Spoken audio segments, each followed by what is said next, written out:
Fala, minha. Vamos hoje falar de relacionamentos que duram.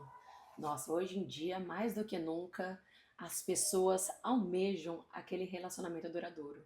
E isso porque parece que tá tudo muito líquido, né? Muito fácil. As pessoas não se querem mais se ver de alguma forma prejudicadas, presas a uma outra pessoa. Mas de onde veio esse pensamento? Muitas vezes a gente traz como bagagem referências negativas da nossa própria família. E a gente acredita que a gente não precisa talvez passar por isso.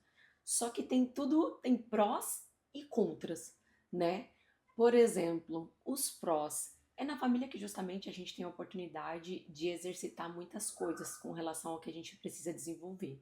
Porque uma pessoa desconhecida, ela não nos testa como nos testa o nosso familiar mais próximo, que a gente tem que aprender a dialogar, a ceder, a também a impor limites. Então a gente também precisa aprender a se amar. Então realmente é um desafio, mas também é um desafio de crescimento. Tem o lado que é mais complicado, que é esse que eu estava falando justamente da gente conseguir se entender, se compreender, ainda mais no mundo em que a gente não está habituado a escutar. A gente quer resolver as coisas rápido, tudo na pressa, e se a pessoa não faz, a gente já tá fazendo, e isso já é motivo para brigas. E tem um lado que é muito bom, que é esse lado justamente de exercitar o amor, né?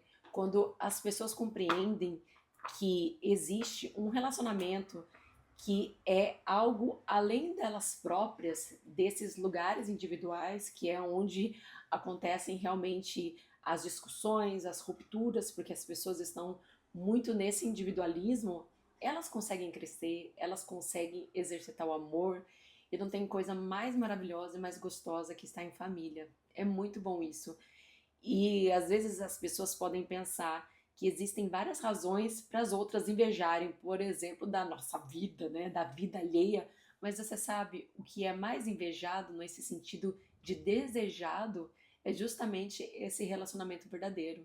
A prova disso é o sucesso que fazem os doramas. Talvez você não seja essa pessoa que assiste, mas esses dias eu estava vendo uma pesquisa que as pessoas que conseguem se identificar e assistir vários episódios são essas pessoas justamente que entenderam esse processo que acontece nos doramas. Demora muito para você que nunca assistiu. Por exemplo, a pessoa se conhece e aí depois de um tempo ela vai dar mão e ela fica naquela troca de olhares. O beijo vai acontecer lá no 16º episódio e a gente já está acostumado com essa linguagem, né, dos doramas, que é muito satisfatória, que é justamente essa construção do relacionamento que muitas vezes a gente não tem paciência de nutrir, porque demora ou talvez porque a gente não esteja tão predisposto, a gente já esteja calejado, machucado, não acreditando.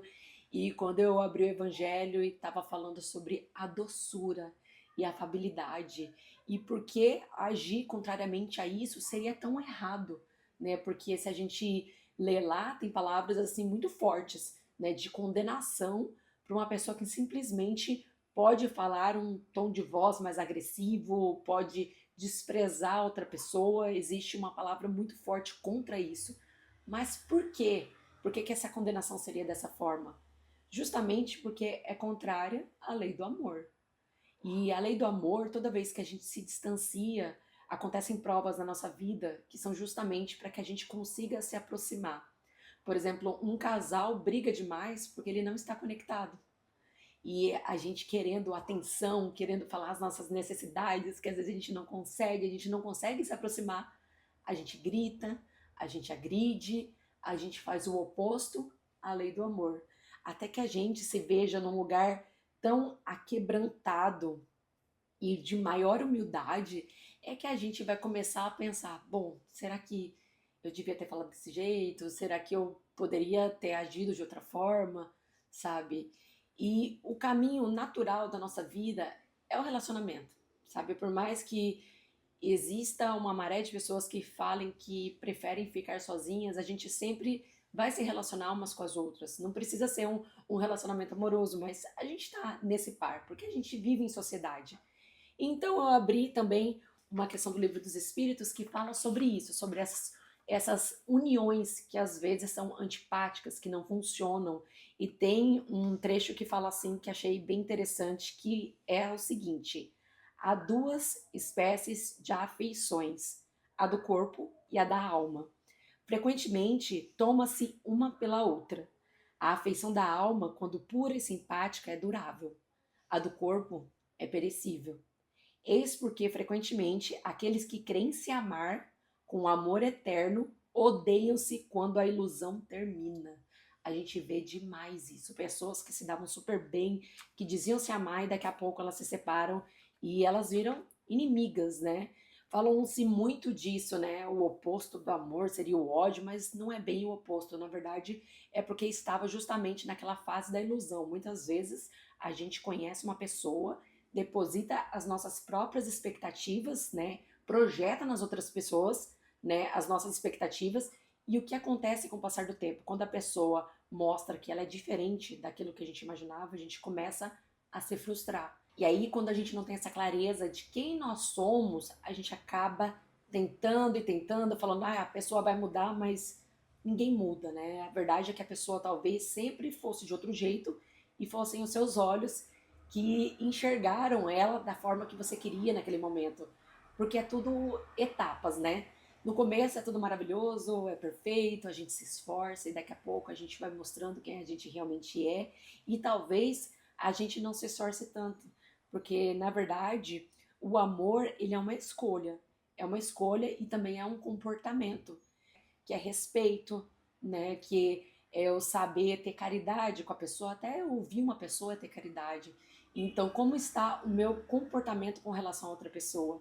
E aí, pensando sobre esse tema, eu me lembrei também de uma história que é bem interessante, que fala propriamente sobre os relacionamentos, que está nesse livro, Mulheres que Correm com Lobos. E é uma história que fala da mulher esqueleto, que é assim, certa vez um homem foi pescar numa região que todo mundo falava, não pesca lá, porque aquela região é mal assombrada. Ele não se intimidou, foi lá, tacou o anzol, só que na hora dele pescar, dele fisgar, ele acabou pescando o esqueleto de uma mulher e ficou enganchado aquilo lá. E ele não se deu conta, ele foi puxando, puxando, puxando, daqui a pouco tava uma emboleira do anzol dele nesse esqueleto e ele tentou fugir disso, fugiu primeiro de barco e aquilo lá não soltava de jeito nenhum.